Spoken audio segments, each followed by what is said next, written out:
Chris in Ayer, Massachusetts. Hey, Chris, what's on your mind today? Anything goes Friday. Hey, Tom. I kind of wanted to tie the TPA and the discussion of why we won't use the word terrorism, or even why it's discussed, regarding this attack in South Carolina together. Right. They both tie back to corporate power, obviously. Yep. I think the TPA has been covered why, right?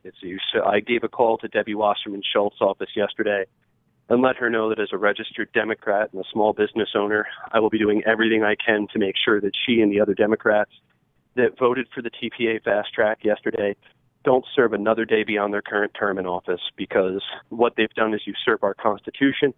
They've undermined the very foundations of a democracy. They've allowed us to move even closer to a fascist state, undermined food safety, environmental laws. To me, it borders on criminal, and I think you've covered it well. But the reason we even have this discussion about whether or not this guy down in South Carolina is a terrorist is because of this. The war on terror is a great tool to allow us to continue to our imperialism around the world. Right. We label a Muslim country a terrorist harbor. We send in infrastructure and development.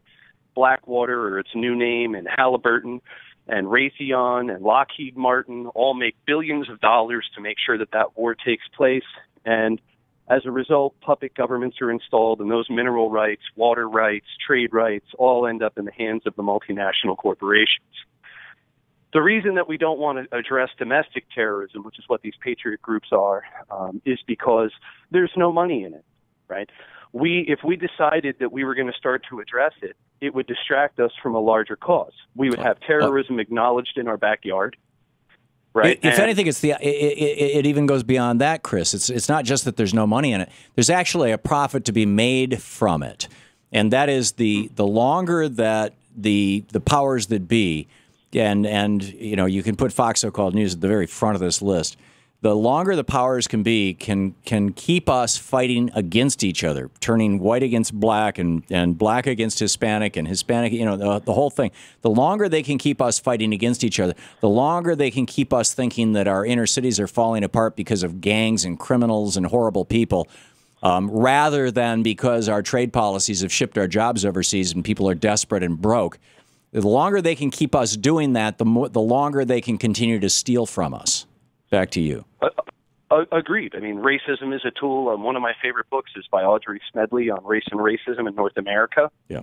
And it specifically points out to how race and black slavery was an institution that was decided to divide white and poor. White people, actually at the time, enslaved Irish people and enslaved black people after a rebellion, right? So, you know, I agree with you. But my point is, the reason there's even a discussion is because if these people were labeled terrorists, there would be action that was demanded to be taken. We invaded a nation and more than 1 million people died because we were told that Iraq was a terrorist funding and terrorist harbor, right? Nation. So we even though it was a lie.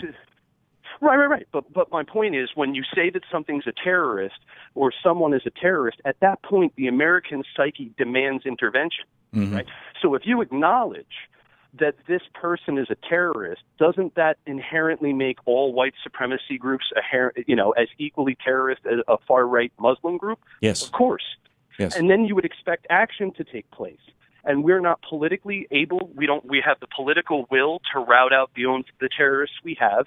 And Halliburton and all those companies don't want to build infrastructure here to support it. They make money on the rights of those minerals and those trades overseas.